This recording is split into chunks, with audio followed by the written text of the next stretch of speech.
An independent council of Buddhist leaders have concluded an investigation into a Buddhist teacher in Los Angeles, and the investigation found that he had sexually assaulted multiple women throughout his career. Now, this guy is 105 years old. Jeez. His name is Joshu Sasaki.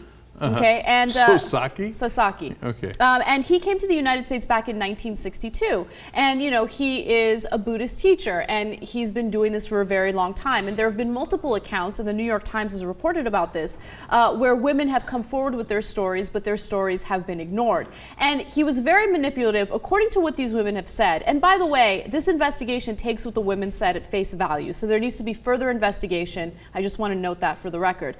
But at the same time, they have very detailed, vivid accounts of what happened, and they say that he would grope them and say that it was part of the lessons. So he would basically say, like, show me your breast. It kind of shows me like a higher level of consciousness. Oh, of course it does. Of course it does. Okay. Yeah. Now, look, I never trust a Buddhist. What?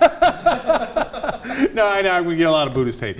No, in all seriousness, like, everybody's, Zen. I never believed in Zen. I believe in Zen. I don't believe in it at all. I don't believe in showing my bubanis to a stranger who's trying to teach me Zen. Right. But I do believe in Zen. No. Here's what I mean by that. Like, always with guys who claim to be Zen, all you gotta do is poke them a little bit, okay? Because they ain't Zen.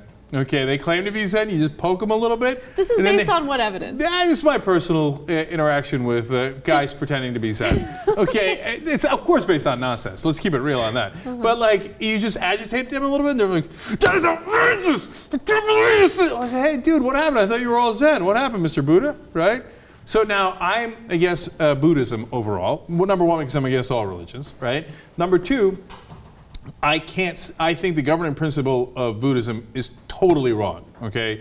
They want to escape from this life. I love this life. I want to live this life. I want to jump further into this life. You jump in it. I jump in it, right? The Buddhists are like, oh, get me out of here, get me out of here. Well, if you view life as a prison and all you want to do is run away, you're going to let some dude grope your breast because you don't know what the hell you're talking about, okay? A little bit of a stretch, okay? I got you.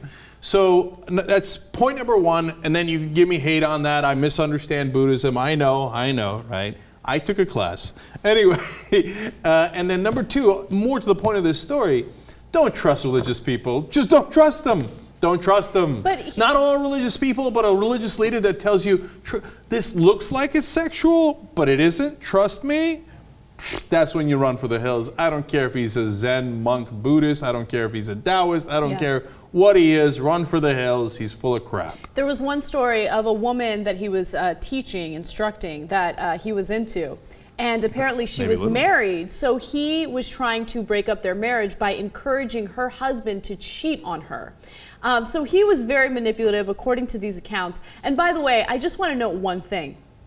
What he did was hideous, right? But at the same time, he might have played his cards right, because he's 105 years old, never faced any charges, and people who are close to him are saying that his health is rapidly declining.